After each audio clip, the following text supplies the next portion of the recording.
Thanks for joining me today. My name's Carrie Waltz, and I'm an art resource with tips, tools, and techniques to help you on your artistic journey. Today's video is going to be in two parts. The first is when I was in Dadeville, Alabama, and I was filming a painting, a watercolor journaling of floral pots in the distance, and my challenges of painting in a windy setting. The second part is when I returned home. I was editing today actually and realized the last part of the video had gotten off camera due to issues of myself, and I deleted that because it would have been frustrating for you to watch. So I'm going to show you how I'm going to add pen to this piece to finish it off in my journal, and I do that occasionally when I revisit a piece that I did on site. Hope you enjoy. Thanks.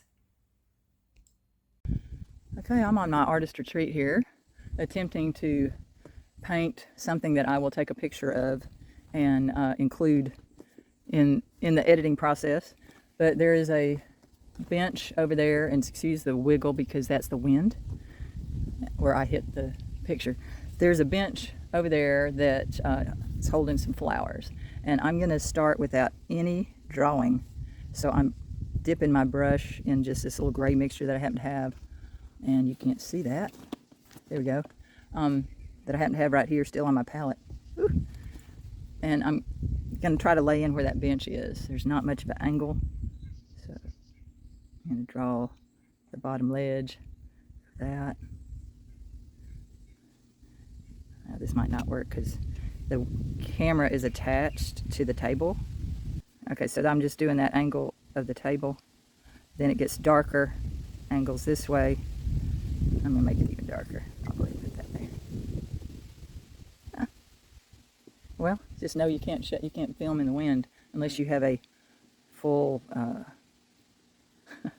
I'm going to just give it a shot. We'll see how this. So I'm just kind of painting the negative space around the pots that are there. I hit where a pot would be. It's kind of a squared off pot, which is kind of cool. And so I'm going to paint around it. And then there's the side of it. And I kind of went up a little higher, so I'll cut that in a little bit more. The sun is shining directly on this bench that has these flowers. So I'm wetting where the flowers are with my brush, and I'm going to come in with some really pale green and kind of bounce around because there's bright yellow flowers on that. So I'm just again kind of thinking negative space where the flowers are. And then there's this beautiful, what's it called, fairy something? Mike looked it up as to what kind of flowers it was.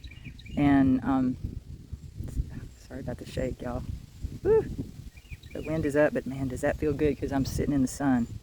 Okay, so it's really dark behind this bit of flowers because that part's in the shade. And I see a dark lip for the container where these flowers are, so I'm going to just put that a little bit darker. And I normally don't start with maybe this dark of painting, but just go for it. The leg of this table, the leg would be right there coming down, so I'm going to paint the back side of what I see the leg, and it would be angled that way. The angle of the bottom of the leg would be the same angle as this. And in this leg, I see the angle here. And there's all sorts of ivy and stuff up underneath here, but I'm going to cast, oh, I got to pull that down. I got to make them a little taller. It's not going to be on the dock. And that should be a little higher up. Didn't quite get that right. Okay, so we'll put ivy and stuff behind that. But this leg, whoop, see I left out that leg front, shame on me. So it's darker, so I can put that in here. And it would be, if I follow the angle here, from here to here, then that gives me the front angle. And I'm going to just wet that a little bit, trying to soften the back part. It's little squatty legs, and that's blurring a little bit, but that's okay. Come back to that later. And only see, I'm going to look at the side. I'm doing the one that's in the shade first.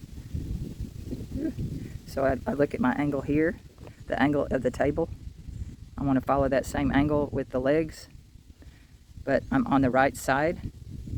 So I want that the front edge is what hits here. These actually should be lined up, and they're not quite, so I'm going to pull this down. The bottom edge of those legs should line up. I don't have it quite right, but that's okay. It's just a sketch. And that's the front of the leg because it's in the sunlight. And right now, there's a really nice shadow angling back and hitting the front of that post. So there's the illusion of the table. I'm going to come back and make, well, I actually missed that shadow. That shadow angles more this direction. So I'll just make that a little darker back here where the ivy will be. And you know, you can't see it anyway, so it's not that big a deal. All I want to get in a sketch is the essence of the place where I am. And that shadow from here angles back here.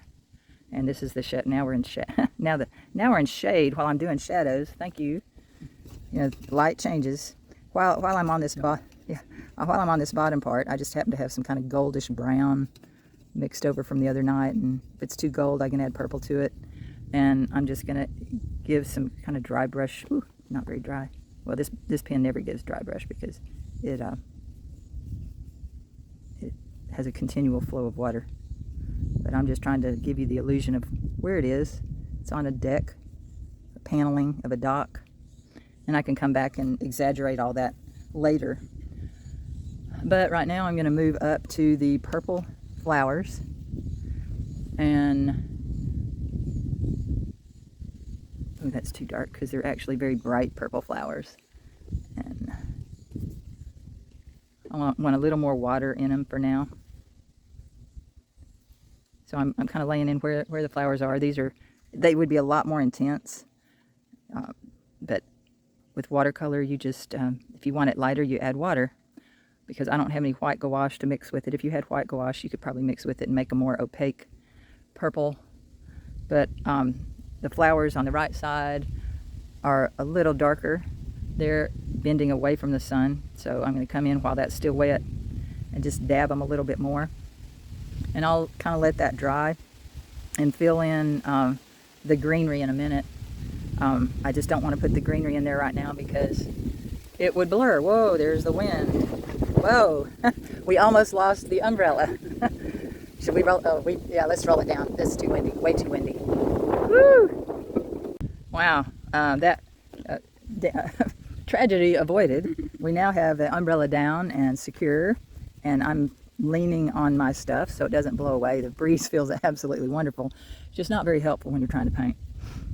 Okay, so you'll see that I have hard edges on the purple flowers, soft edges where the yellow flowers are going to go. While this is now dry, I'm going to come back and load my brush. My yellow is really dirty because I haven't cleaned these paints out in a while. And I'm going to put just dots of green, dots of yellow where the green is, and in some of the areas that have no paint at all, the yellow flowers are leaning out toward the light. So I kind of wanted to capture how they're gathered on that shrub, or not shrub, in that pot.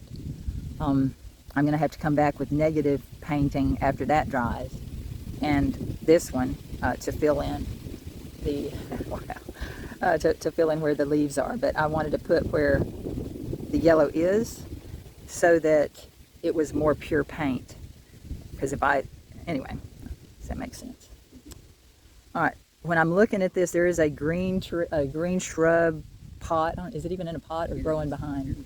In a pot. Okay, growing back here. And so I can include that, or I can just put we're on an embankment on the bottom of a hill, and it's just covered in ivy back here, but it's in shadows. So it's darker than what's in front of it. So I'm going to put some water down. I think I'll include that, I don't even know what kind it is. It doesn't really matter. So I'm going to, kind of like a hibiscus, okay, without flowers. Okay, so I'm going to lay in some of the lighter tones. It's wet, so it's I just want it kind of loose because it's in the background. So I'm just dotting where some of the light is, kind of flickering through on that plant. I'm not going to touch where the green is on this yellow plant yet because it's not dry. But the light, and it's not quite that green, but that's okay because I can come back with a pen and add detail. So I'm going to wipe my brush, let that dry, and I'm going to look and see if I can lay in. I'm seeing what's shiny. What's shiny is what's wet. So I'm sorry, you're going to be in the sun for a minute, I think, because I want to see. All right, I want to wet what's back here, but I don't really want to touch what I just got wet. If some of it blurs, that's fine, but I don't want much of it to blur. Okay, I'm going to turn it upside down because if it runs, it's going to run away from the water. It's going to run toward the water, but if the water's above it, it'll run up rather than down. I am revisiting this painting after it dries and after I realized that I had gone off camera with so much of the last part, so I'm going to recap real quick what I did. This background area was darker in ivy, and I turned this upside down, wet around what I had painted, dropped in some darks on my palette. This was ultramarine blue, sap green, and yellow ochre, and maybe a little dioxazine purple. But that created the darks that pushes these flowers forward. I also came back and added some darker purples in there, leaving a little bit of the light to look as though there's a variation in the petals and of the flowers. I put in some darker greens in through here, kind of in strokes similar to leaves, as well as did several layers back here. Some of this through here is some burnt sienna that I wanted to indicate kind of ground-like. I also realized I'd forgotten the front of this leg, so I kind of lifted off some light, and it's in the dark, so it didn't really matter anyway. But when I was drawing this, painting and drawing at the same time, these legs should be parallel to this side of the painting. This should be parallel to this side of the painting. Those three lines should be pretty parallel. And now if it was a really big object, it would get smaller in the distance. But for something this small, that's close enough. But I sometimes look at paintings when I get back and I go, do I want to add some detail with pen? And I have two different kinds of pen that I use. I use a white, it's the Uniball Signo. I find that this one is a good opaque white pen. And if I want to reinforce some of the lights, I can do that. I can even add some areas where, well, if I wanted to paint some yellow where it's too dark, I want to come back and do that. I'm just going to add some just to show you how I do that. I just put the white where I want to paint the yellow, and I'll come back in just a minute. I'm going to add just a little bit of lighter tones to this. And the front, I'm going to turn sideways because it's easier. The front of this really was lighter than what I painted it. And I'm just going to throw in some lines to create the look of wood. Kind of emphasize the front light edge. Okay, so you can leave it like that if you want, but I want to show you that I can then paint over where those white are. Now, as you remember, well, I might have deleted that part. This is not very clean. So I'm going to come in here first, pick up some of this dried paint that's dirty. All I do, I'm not even squeezing this brush. I'm just dampening the top edge of the paint to lift off that dirt. And then I just wipe it on my paper towel. Well, sorry. Just wipe it on my paper towel. This is how you clean these paints that I have in my travel tin. I'm just going to dampen that while I'm doing it, get rid of some of that. So, magnet on that might not be very secure. Let's see. Nope, yeah, need to re-glue that one. It doesn't usually wiggle like that. All right, so this is how you clean your paints. Very easy. That's one reason why I love with this travel kit. So I'm going to zoom back in and paint the yellow. So I just use that white pen to create a little more options. It's almost like white gouache where it just covers what's in the background. So I can add a little more brightness to that. Now my video looks a little whiter than the actual painting. A little bit there. Okay. All right, I'm looking to see, still a little damp. So I'm going to use my Prismacolor 005 pen. When I use this one, I'm going to make sure it's, yeah. Wanted to make sure it works. Here's a baby journal. I know you'll love to see this. It's empty, but yeah, there's other videos that show how I make this if you want to make something really small. I'll try to see if I can find that. Okay, so, sorry, the clunk on the watch. All right, now I want to focus on what my focal point was, which are the flowers in the first place.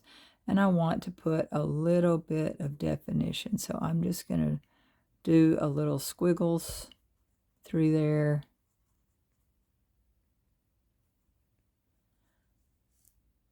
I'm not going to outline everything.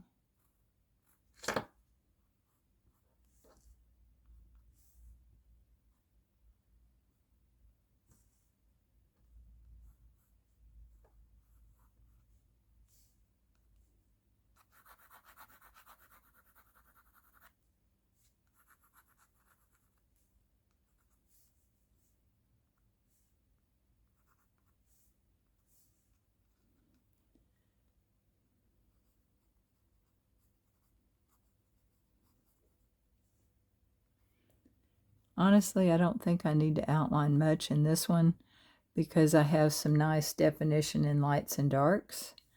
I can put a little bit of line where the planks of that bench or table were. And if I want to include a little bit in that plant that was a little closer, that's fine. But I decided to go back on this piece and do a wash of green in the background to make it look more like ivy. Thank you for joining me today. Please subscribe if you haven't.